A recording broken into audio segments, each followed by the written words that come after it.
بسم اللہ الرحمن الرحیم الحمد للہ رب العالمین والصلاة والسلام علی رسولہ الکریم وصحبہ اجمعین اما بعد۔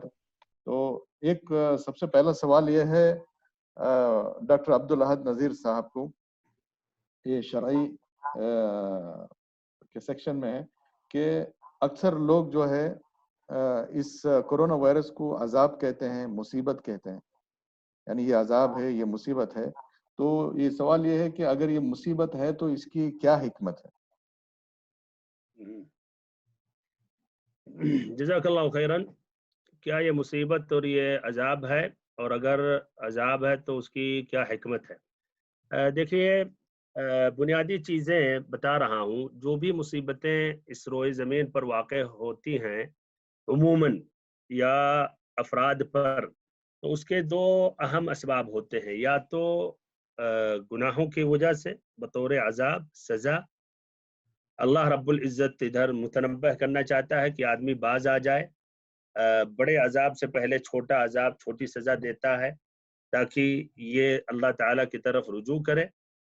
اور اس کے بے شمار دلیلیں ہیں، جیسے ظہر الفساد فی البر والبحر بما کسبت ایدی الناس لیذیقہم بعض الذی عملوا، کہ زمین پر جو فساد برپا ہوئے ہیں، ایسے ہی خشکی پر اور ایسے ہی سمندر میں، یہ لوگوں کے اعمال کے نتیجے ہیں، کرتوت ہیں۔ اللہ تعالیٰ کہتا ہے لیذیقہم بعض الذی عملوا، تاکہ جو انہوں نے یہ اللہ سے بغاوت کی ہے، مخالفت کی ہے، اس کا بعض سزا اللہ دے دے، پورا بھی نہیں ہے۔ اللہ تعالیٰ اگر ہر گناہ، ہر مخالفت پر پکڑے گا تو ہم سبھی کے سب ہلاک ہو جائیں گے۔ تو یہ پہلا سبب ہوتا ہے، تو عذاب ہوتا ہے یہ۔ اور نمبر دو ہوتا عموماً یہ یعنی اجمالی طور پہ بتا رہا ہوں، آدمی کی آزمائش کے لیے۔ اور اس کی دلیل یہ ہے کہ اشد الناس ابتلاء الانبیاء ثم الامثل فالامثل، سب سے زیادہ جو اس روئے زمین پر دنیا میں جو اللہ تعالیٰ جن کو آزمائشوں میں لیتا ہے وہ ہیں انبیاء۔ پھر اس کے بعد جس قدر اس آدمی کا رتبہ اونچا ہوتا ہے تو اس کی باری آتی ہے۔ تو عموماً عذاب کے دو اہم اسباب یہ ایسی مصیبتیں، پریشانیاں، ایسی وباؤں کا دو اہم اسباب ہے۔ ایک تو عذاب کی وجہ سے، یا یہ سزا کے طور پر اللہ عذاب کی شکل میں نازل کرتا ہے، اور یہ عموماً آزمائش کے لیے۔ اب اس کی حکمت کیا ہے؟ تو اس میں بے شمار حکمتیں ہیں۔ ایک اہم حکمت یہ ہے کہ آدمی کا جو غرور اور یہ تکبر اور یہ جو گھمنڈ ہو جاتا ہے، بہت ہی بلندی تک پہنچ جاتا ہے، اللہ تعالیٰ اس کو اپنے اوقات کو یاد دلانے کے لیے۔ آج دیکھیں پوری دنیا سپر پاور طاقتیں جو ہیں وہ اس کے سامنے عاجز اور بے بس ہو گئی ہیں۔ بہت سے لوگ اب اللہ کو یاد کر رہے ہیں جبکہ وہ اللہ کا کوئی معنی، مطلب کوئی حیثیت ان کے نزدیک ہے ہی نہیں۔ وہ لوگ اللہ یا الہ کا منکر ہیں، لیکن اب ایسے اوقات میں وہ ڈھونڈ رہے ہیں کہ اللہ ہے، اس دنیا کا نظر کوئی چلانے والا ہے، تو ان کو اپنے اوقات کو یاد دلانے کے لیے۔ ایسے ہی پھر آدمی پر اللہ تعالیٰ ایسی مصیبتیں نازل کرتا ہے تاکہ اس کے گناہ معاف ہو جائیں، تو یہ دو اہم حکمتیں ہیں۔ اس کے علاوہ اور بھی حکمتیں ہیں، لیکن ہمارے خیال اصل موضوع یہ نہیں ہے، تاکہ یہ تفصیل سے اسی کا جواب ہی دیتا رہوں۔ جزاک اللہ خیر۔ جی شیخ، جزاکم اللہ خیر۔ ایک بہن ہے ہماری عابدہ حسینی، میں نے ان کو انمیوٹ کیا ہے، وہ اپنا سوال کر سکتے ہیں۔ ہاں جی السلام ٹھیک ہے۔ علیکم۔ وعلیکم السلام ورحمۃ اللہ۔ سوری، ایکچولی میں چیٹ میں سوال کرنا چاہ رہی تھی لیکن وہاں پر نہیں ہو رہا تھا۔ پوچھ لیجئے ٹو دا ٹاپک۔ آپ سوال بالکل، کس سے پوچھنا چاہتی ہیں؟ ڈاکٹر عبدالاحد نذیر سے یا ڈاکٹر جنید سے؟ واضح کر دیجئے۔ شیخ صاحب سے پوچھنا چاہ رہی تھی، اور ایگزیکٹ یہی سوال تھا جس کا جواب انہوں نے بہت ہی احسن طریقے سے دیا ہے۔ میں ایگزیکٹلی یہی سوال پوچھنا چاہتی تھی کہ یہ آیا گناہ کی وجہ سے ہے یا پھر یہ آزمائش ہے ہمارے لیے؟ تو آپ کو جواب اگر مل گناہ گیا۔ کی وجہ سے، ایگزیکٹلی ٹو دا پوائنٹ جزاکم انہوں نے اللہ خیر، بتایا۔ جزاکم اللہ خیر۔ تو ہم جزاک اللہ، دوسروں کو موقع دیں گے۔ جزاکم اللہ خیر۔ جزاک اللہ۔ سوال ڈاکٹر صاحب سے، ایک سوال یہ ہے کہ ماسک کے تعلق سے آپ نے بتا دیا، ہینڈ گلوز کے تعلق سے کیا یہ ضروری ہے کہ ہینڈ گلوز پہننا، اور اس کے پہننے اور نکالنے کا طریقہ یہ بھی بتا دیجیے ڈاکٹر صاحب۔ تو ہینڈ گلوز پہننا ضرورت نہیں ہے۔ کیوں ضرورت نہیں ہے؟ اس کو دیکھیے، اس کے نقصان دیکھیے۔ ہینڈ گلوز بیسیکلی جو हेल्थ वर्कर से उनके लिए ज़रूरी है। इसका नुकसान ये है कि सपोज़ देखा है कि जहाँ आगे जो लोग काम कर रहे हैं डॉक्टर क्लास साहब में, माजरतन आपके पास हेडफोन नहीं, स्क्रीन के थोड़ा नजदीक आ जाइए ताकि आवाज आवाज और वाजे हो जाए। जी, जी, हैंड ग्लव्स पहनना ज़रूरत नहीं है, ओके? हम्म, ऐसे में क्लियर है? जी जी। ओके। हैंड हैंड ग्लव्स पहनने का नुकसान ये है कि हैंड ग्लव्स पहनकर कोई आदमी बखाले पे काम करता है या किराना स्टोर पे काम करता है, वो 10 लोगों के से कांटेक्ट में आ रहा है, तो किसी का वायरस उसके ऑलरेडी हैंड हैंड ग्लव्स पे आ चुका है, तो वो दूसरा आदमी जब आएगा, जब उसको पैसे देगा, तो वो जो है वो ट्रांसफर हो जाएगा बस। तो इसलिए हैंड ग्लव्स पहनना जरूरत नहीं है। नहीं डॉक्टर ठीक साहब, है। इसी से जुड़ा सवाल है कि अगर मैं हैंड ग्लोव्स पहनता हूँ, चाहे किसी से मैं यानी टच हो गया पैसे लेने में देने में या कहीं डोर के हैंडल पकड़ने में, और अगर मैं घर आने से पहले उसको फिर मैं निकाल के गार्बेज में डाल रहा हूँ, तो क्या ये सिक्योरिटी नहीं है? या बस बेसिकली बता ये देखा गया कि अगर आप प्रिकॉशन ले रहे हैं, अगर सपोज हैंड ग्लव से आप कि आप लोगों 10 लोगों से कांटेक्ट में आए, अगर आपने आपके नोज को टच किया, अपने आईज को टच किया, तो वायरस ऑलरेडी आपके पास आ चुका है। तो इसलिए बेहतर है कि हैंड ग्लव से बेहतर क्या हैंड वॉशिंग है। किसी से आप कांटेक्ट में आए, आप हाथ की सफाई करना जरूरी है। तो वरना जी ये होगा कि 10 लोगों आप दिन का हैंड ग्लव पहन के कई लोगों से कांटेक्ट में आए, तो वायरस दूसरों को ट्रांसमिट हो सकता है। जी, जज़ाकमुल्लाह खैर। डॉक्टर जुनैद साहब, फज़ीलतुल शेख डॉक्टर अब्दुल अहद साहब से ये एक सवाल है कि ख़ासकर आजकल जैसे मुंबई म्युनिसिपैलिटी ने एक ऐलान नशर किया था कि जो भी कोरोना के मरीज़ होंगे और वो मरेंगे तो उनको हम जलाएँगे। अगर ऐसी सूरत हाल हो जाए कि कोरोना के मरीज़ को जला रहे हैं और उसमें मुसलमान मौजूद हैं, तो शरीयत के नुक्ते नज़र क्या है, जबकि आदमी अगर मजबूर हो जाए निज़ाम के तहत? जज़ाकल्लाहु खैरन। चलिए, सवाल आपका है कि अगर किसी कहीं का कानून अगर मजबूर कर रहा कि बॉडी को जलाया जाए, तो देखिए, यहाँ इस पोजीशन तक बात पहुँचने से पहले ये देखना चाहिए कि क्या ये सही में इसके अलावा और कोई दूसरा हल नहीं है? इसलिए कि हम अच्छी तरह जानते हैं कि मिट्टी जो है वो भी आदमी या चीज़ों को पाक कर देती है। अगर उसके अंदर उसको दफना दिया जाए तो सब कुछ खत्म हो जाता है, वहीं तक महदूद हो जाती है। तो मिट्टी से तो बेहतर तो नहीं समझता हूँ, और तिब्बी नुक्ते नज़र से भी डॉक्टरों की तरफ भी इस पे रुजू करना चाहिए, और ये काबिले ये बहस और तहकीक है मसला। दूसरी बात ये है, अगर ऐसी सूरत आई तो वहाँ के अहले इल्म वहाँ फतवा देंगे जो बेहतर वहाँ समझते हैं वहाँ की हालात के एतबार से। तो वल्लाहु आलम, यहाँ की इतनी इसकी ज़रूरत तो नहीं आनी चाहिए। ज़मीन में दफना देना वो काफ़ी है, और हर एक मैयत को एक कब्र में नहीं दफनाया जाएगा मजबूरी के वो जब जहाँ लाशें ज़्यादा हो जाएँ, बल्कि जिस तरह ग़ज़वे उहुद में कई शुहदा को 1-2 शहीद तीनों को एक साथ दफन करते थे, तो ऐसे ही मजबूरी में वल्लाहुल मुस्तआन कई लोगों को दफनाया जाएगा। अच्छा, एक और बात है, डॉक्टरों से पहले हमने ये भी सुना है कि आदमी जब मर जाता है तो उसके जिस्म में जितने वायरस होते हैं वो खत्म हो जाते हैं वहीं। तो फिर अब ये एक नई बात सुनने में आ रही है कि नहीं, बॉडी जलाना ज़रूरी है। तो ये भी महल यानी एक तरह ये इश्काल है। तो बहरहाल साबिक़ा बातों में इसका जवाब वाज़ेह हो चुका।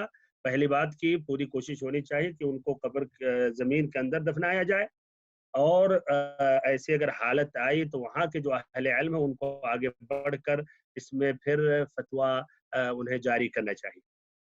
जी, जज़ाकमुल्लाह खैर फज़ीलतुल शेख डॉक्टर अब्दुल अहद साहब। एक दूसरे भाई लोग बाज़ हाथ उठा रहे हैं। ये जो मौसूल हुआ है सवाल, उनमें से एक डॉक्टर जुनैद साहब के लिए सवाल है कि इसके कोरोना वायरस के बेसिक सिम्पटम्स क्या हैं? क्या ये फ्लू की तरह है?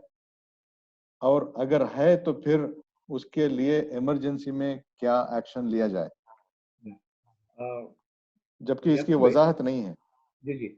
पहले थोड़ा-सा मैं जो शेख से सवाल जो किया गया था मैयत के बारे में, उसके बारे में यहाँ के मिनिस्ट्री ऑफ हेल्थ सऊदी अरब के गाइडलाइन जो है, तो वो गाइडलाइन ये है कि हाँ, मैयत से भी इन्फेक्शन फैल सकता है, वायरस जो है मैयत से भी फैल सकता है।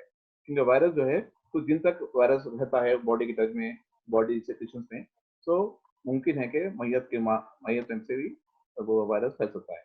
तो यहाँ के जो गाइडलाइंस बताया गया है, तो उसको जैसा कि पेशेंट से डील करते हैं आप, उसी तरह मैयत को डील करें। जिस पूरा जो भी वो मैयत के करीब जाएँगे, पूरा गाउन पहन के, मास्क पहन के, ग्लव्स पहन के डील करें, और उसको जो हैंड वॉश कर, जब भी इसको बॉडी वॉश करेंगे तो जो भी वॉश करेंगे उन अपने हाथ की सफाई काफी करना जरूरी है, पूरे प्रिकॉशन लेना जरूरी है, और डेड बॉडी को बरी किया जाता है। यहाँ की मिनिस्ट्री ऑफ हेल्थ सऊदी अरब की गाइडलाइंस है। डॉक्टर साहब आवाज थोड़ा सा ऊंची रखिए आप। जी जी। और यासीन भाई, रिगार्डिंग आपने सवाल किया कि कोरोना वायरस के सिम्टम्स क्या है। कोरोना वायरस के सिम्टम्स जो है फ्लू सिम्टम्स से कुछ ज्यादा अलग नहीं है। वही सिम्टम्स जैसा फ्लू सिम्टम्स से हम देखते हैं कि जुकाम होता है, बुखार आता है, खांसी होती है, किसी को डायरिया होता है, वही अलामत पाई जाती हैं। तो बेसिकली यहाँ पे आज के ये देखा गया है कि फीवर फीवर जो है इज मेजर सिम्टम है। मोर देन 85% पेशेंट में बुखार आता है, हाई फीवर आता है। दूसरा जो है जुकाम होता है, खांसी होती है और दम चढ़ता है। तो वो जो लोग कांटेक्ट में आते हैं उनके लिए ये सिम्टम्स परेशान कुन है, वरना आम आदमी के लिए माइल्ड थोड़ा सा जुकाम हो जाए या खारिश हो जाए या खांसी हो जाए थोड़ी सी, तो उसके लिए वो खाली घर में एहतियात करें और अपने हैंड हाइजीन का, हैंड सफाई का जरूरत का ख्याल रखिए, और वरना जो है परेशानी की बात नहीं है। जब तक कि कोई सीरियस सिम्टम्स यानी कि खांसी ज्यादा हो रही है, बुखार तेज आ रहा है, दम चढ़ा है, तो डॉक्टर्स के पास जाके आपको बताना पड़ेगा। जी जज़ाकमुल्लाह खैर। अपने डॉक्टर अब्दुल्लाह साहब से एक सवाल ये है कि अगर कोई तदफीन हो गई और घर वाले भी उसमें मौजूद ना थे और जनाजे की नमाज भी अदा नहीं हुई, उस सूरत में क्या जनाजे की नमाज किस तरह से अदा की जाए? अच्छी बात है, बारकल्लाहु फीक। ऐसे सवालात आ रहे हैं, इटली से आ रहे हैं कि लाश घर वालों को भी नहीं दी जा रही है और बल्कि हुकूमत अपने हिसाब से उसकी तदफीन कर रही है। तो ऐसे शख्स पर जनाजा की नमाज नहीं हुई, जनाजा की नमाज नहीं पढ़ी गई है, तो अल्हम्दुलिल्लाह शरीयत देखिए इतनी आसान है। अगर मुसलमान जमा नहीं हो सके और हाजिराना हाजिर होकर नमाज नहीं पढ़े तो गायबाना नमाज पढ़ेंगे, चाहे इंफरादी शक्ल में वो पढ़ेंगे या ऐसे घर वाले जमात के साथ अपने घर में पढ़ेंगे, जिस तरह हम बाकी नमाजें घरों में जमात के साथ अभी हालात के एतबार से हम पढ़ रहे हैं। तो अल्हम्दुलिल्लाह मकसद पूरा हो जाएगा। और अहम मकसद मरने के बाद एक अहम जो चीज़ है मैयत के लिए जो उसका मुहताज है वो दुआ है, और उसके लिए बेहतरीन तरीका यही सलातुल जनाजा है, जो हकीकत में चौथे या तीसरे तकबीर के बाद उसके हक में लंबी दुआ की जाती है। तो ये पूरा हो जाएगा। कहीं से भी मुसलमान दुआ मांग रहे हैं तो वो उससे मुस्तफीद होगा वो मैयत। जी जज़ाकमुल्लाह खैर। डॉक्टर साहब ये सवाल एक डॉक्टर जुनैद साहब से है कि इसके ताल्लुक से ये समझ में आया कि अभी तक वैक्सीन नहीं है, कोई पर्टिकुलर ड्रग मौजूद नहीं है ताकि इससे किया जाए यानी इससे लड़ा जाए। लेकिन जिस तरह से ये है कि लिखा है कि यानी प्रोफिलैक्सिस लाइक क्लोरोकोलिन क्या कहते हैं, सॉरी क्लोरो बंद हो गया है, क्लोरोक्विन, इस तरह के ड्रग्स वगैरह ये देते हैं जो मलेरिया के हैं। क्या ये सही है या कोई मेडिसिन नहीं है, तो बस यूं समझ लें कि काम चलाने के लिए? तो ये सवाल के साथ ये भी है कि क्या इससे बेहतर ये नहीं कि आदमी अपने आप को क्वारंटाइन कर ले अपने घर में, और जो बुनियादी जो ये दिखाएं कि गरगरे करें गर्म पानी से और हॉट एयर का जो है ना स्टीम ले या तो पानी का, इस तरह से आप बचा जा सकता है। यानी हॉस्पिटल में जाना ज्यादा खतरे से खाली नहीं है, यानी ज्यादा खतरा है कि हॉस्पिटल डाले जाए। हाँ जी यासीन भाई, बेसिकली आपने जो बताया है कि corona virus disease, in general virus disease का कोई इलाज नहीं होता है। इन जनरल जितने भी वायरसेस है, ऑलमोस्ट 70% वायरस की बीमारी का इलाज नहीं है। जैसा कि आप देखेंगे फ्लू सिम्टम्स है या वायरल हेपेटाइटिस है, तो वो क्योंकि सेल्फ लिमिटिंग डिजीज होती है, इसका कोई इलाज नहीं होता। तो कोरोना वायरस का भी कोई इलाज अभी तक मौजूद नहीं है, रिसर्च चल रहा है, और उसकी यहाँ तक कि इसकी वैक्सीन भी अवेलेबल नहीं है। तो अगर किसी को सिम्टम्स आ जाए तो वो क्या करें? तो जैसा कि मैंने कहा कि जिसको माइल्ड सिम्टम्स होते हैं, माइल्ड खांसी होती है, जुकाम होती है, तो वो ये करेंगे कॉमन ड्रग्स, जैसा कि आप जानते हैं पैरासिटामोल, पैरासिटामोल है और एंटीहिस्टामिनिक है, लाइक जैसा कि इंडिया में मौजूद है एविल, यहाँ पर मौजूद है स्टॉप टैबलेट। तो वो चीज़ और गरगरा कर इसका इलाज किया जाता है। तो यहाँ पर ये बताने की बात है कि ब्रोफिन टैबलेट, आइबोप्रोफिन जानते हैं जैसे कि, उसको अवॉइड करने के लिए WHO गाइडलाइंस है, अक्सर गाइडलाइंस ये आ रहे हैं कि ब्रोफिन टैबलेट को यूज ना करें। ठीक है। रही बात क्लोरोक्विन, क्लोरोक्विन के बारे में कुछ रिसर्च आया है कि ये जो है इफेक्टिव है इसके इलाज के लिए। तो बेसिकली मगर वो जिसकी जो सीरियस बीमारी है उनको दिया जाएगा, और जो लोग प्रोफिलैक्सिस जो है डॉक्टर्स के लिए, हेल्थ केयर सिस्टम के लिए जो कॉन्टैक्ट में आ रहे हैं पेशेंट के, उनके लिए कहा जा रहा है कि दे कैन यूज प्रोफिलैक्टिक, यानी बगैर कोविड आने से पहले वो लोग जो है ये मेडिसिन ले सकते हैं। मगर आम आदमी के लिए ये जरूरी नहीं है कि ये मेडिसिन यूज करें, क्योंकि ये दवा भी सिंपल दवा नहीं है, इसके भी अपने कुछ कॉम्प्लिकेशन है।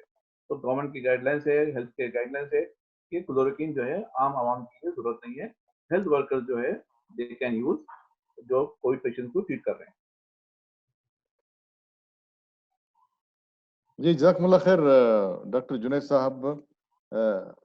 एक सवाल फज़ीलतुल शेख डॉक्टर अब्दुल्लाह साहब से है कि जिस तरह से ये हुक्म आ गया कि मस्जिदों में नमाज नहीं पढ़ना चाहिए, जबकि अक्सर लोगों का ये ख्याल है कि ऐसे हालत में हम सबसे ज़्यादा अल्लाह से रुजू करें और मसाजिद की तरफ रुजू करें और ज़्यादा से ज़्यादा नमाज पढ़ें और क़यामुल लैल वगैरह करके अल्लाह से मांगे, ना कि मसाजिद से भागा जाए।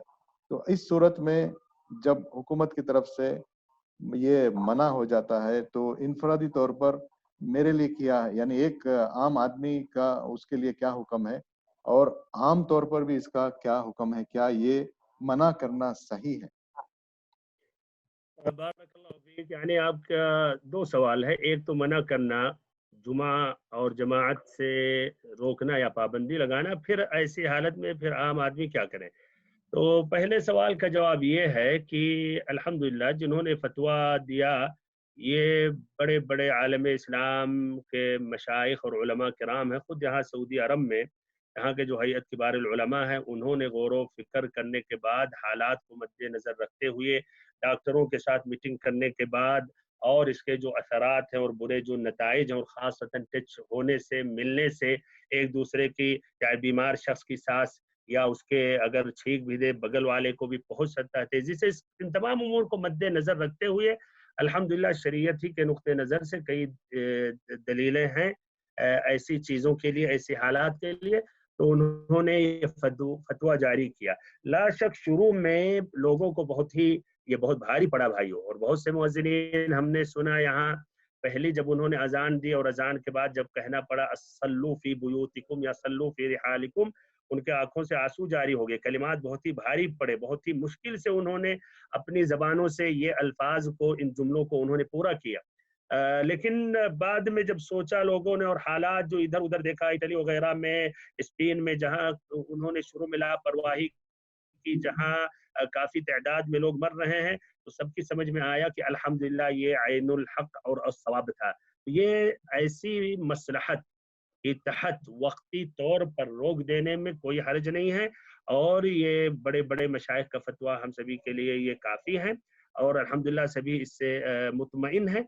अब दूसरी जो बात है कि अब ऐसी हालत में हम क्या करें, तो अल्हम्दुलिल्लाह देखिए ये भी हमें जानना चाहिए कि अल्लाह की इबादत के लिए सिर्फ मसाजिद ही नहीं है। ला शक मसाजिद ये मुक़द्दस जगह हैं, इस रोए ज़मीन पर सबसे बेहतर और अफजल जगह हैं, जहाँ हम मुतअद्दिद किस्म की इबादतें करते हैं, अदा करते हैं, और कुछ इबादतें वहाँ जाके करना वाजिब और लाजिम है। लेकिन आम हालात में अल्हम्दुलिल्लाह हम जहाँ कहीं हम अल्लाह के बंदे हैं। हदीस में भी है वजुइलत लियल अर्दु मस्जिदन व तहूरा, ये पूरी ज़मीन हमारे लिए अल्लाह ताला ने मस्जिद बनाई है, यानी इबादत गाह, और ऐसे इस रोए ज़मीन की मिट्टी भी पाक कर दी अल्लाह ताला ने हम मुसलमानों के लिए। यानी अगर पानी नामुयस्सर हो या पानी इस्तेमाल करने में नुकसान है तो तयम्मुम आप कर सकते हैं। तो अल्हम्दुलिल्लाह हम बकसरत अल्लाह का जिक्र करें अपने घरों में, घरों को भी मस्जिद हमें बनानी चाहिए। बल्कि हदीस में ताकीद है कि अपने घरों को कब्रिस्तान मत बना डालो। जिस घर में सूरत बकरा की तिलावत की जाती है वहां से शैतान भागता है। नबी सल्लल्लाहु अलैहि वसल्लम तहज्जुद की नमाज क़यामुल लैल कहाँ घर में पढ़ते थे, मस्जिद नबवी में जाकर घर ही में पढ़ते थे। तो अल्हम्दुलिल्लाह घरों को भी हम इबादत गाह बनाएं, और 5 वक्त की नमाजें हम जमात के साथ घर में पढ़ें। और एक ये बेहतरीन अब चांस है कि अपनी फैमिली से हम करीब और हो जाएं, اور انہیں ہم نماز کا طریقہ سکھائیں، نماز کا آداب سکھائیں، اور ایسے ہی اور دین کی ہم تعلیمات ان کو دیتے رہیں، اور اس طرح گھروں میں استغفار اور ایسے ہی ذکر و اذکار، قرآن مجید کی تلاوت شیخ اور نماز. اسی کے تعلق سے سوال یہ بھی ہے کہ معذرتاً یہ کہ گھر میں جب نماز پڑھیں تو فیملی کے ساتھ کس طرح پڑھا جائے؟ بہت سے یہ بھی ایک سمجھے یہ سوال ہے، احکام الامامہ کی گھر میں اب جماعت کے ساتھ پڑھ رہے ہیں تو اس کا کیا تفصیل ہے؟ تو جماعت کے ساتھ جب آپ پڑھیں تو دیکھیے الحمدللہ جماعت دو اگر شخص ہے تو نمازیں یا نماز دونوں ایک ساتھ پڑھیں گے تو جماعت میں شمار ہوگی، یعنی 27 گنا زیادہ ثواب ملے گا. تو اللہ کا فضل بہت وسیع ہے، یعنی 2 سے کافی ہے. اس طرح اگر گھر میں میاں بیوی بس ہیں تو یہ دونوں جماعت کے ساتھ نماز پڑھ سکتے ہیں، اور ان کی نماز ایک ساتھ اگر پڑھ رہے ہیں تو شمار ہوگی جماعت میں. اب اگر ایک آدمی اور ایک عورت ہے تو آدمی اکیلے صف میں رہے گا اور پیچھے عورت اکیلے صف میں رہے گی، ایک ساتھ نہیں رہیں گے. اور اگر 2 آدمی ہیں یا کہیے باپ ہے اور ایک لڑکا ہے تو وہ دونوں ایک ہی صف میں رہیں گے. اور ادھر ایک تنبیہ کروں، کچھ لوگ کہتے ہیں کہ مأموم کو، مقتدی کو امام سے ایک ہاتھ یا کہیے ایک بالش پیچھے ہونا چاہیے. یہ صحیح نہیں. حدیث کے روشنی میں جو ہے عبداللہ ابن عباس رضی اللہ عنہما کی حدیث، جب اپنی خالہ میمونہ کے پاس تھے، رات گزارے، پھر نبی صلی اللہ علیہ وسلم رات میں اٹھے تہجد کی نماز کے لیے، تو اس حدیث سے استدلال کیا جاتا ہے کہ انہوں نے نبی صلی اللہ علیہ وسلم کے ساتھ برابر تھے، یا نبی صلی اللہ علیہ وسلم نے برابر کھڑا کیا. یہ تنبیہ کر رہا ہوں اگر 2 لوگ ہیں. اب اگر ایک امام ہے اور 2 لڑکے ہیں اور ایک ماں ہے تو اس طرح امام صاحب آگے رہیں گے، 2 لڑکے پیچھے رہیں گے، اور ماں اکیلے تیسری صف میں رہے گی. یہ ہے ترتیب کے متعلق. باقی اور جو تفصیلات ہیں تو وہی تفصیلات ہیں یہ جماعت والی نماز کے متعلق. ادھر شاید ایک سوال آپ یہ کر رہے ہوں گے یا اپنے بھائیوں کے ذہنوں میں آ رہا ہوگا اذان کے متعلق. تو اذان دیکھیے باہر جو اذان ہو رہی ہے، اور آج کل الحمدللہ ہم دیکھ رہے ہیں جماعت روکی گئی ہے لیکن اذانیں ہو رہی ہیں مسجدوں میں. تو اگر مسجد میں اذان ہوگی، ہم نے اذان سن لی، تو گھر میں پھر دوبارہ اذان کہنے کی ضرورت نہیں، صرف اقامت کر کے نماز شروع کریں. لیکن اگر کسی نے اذان بھی کہی گھر میں تو یہ کچھ صحابہ سے ثابت ہے، اس میں بھی کوئی حرج نہیں ہے.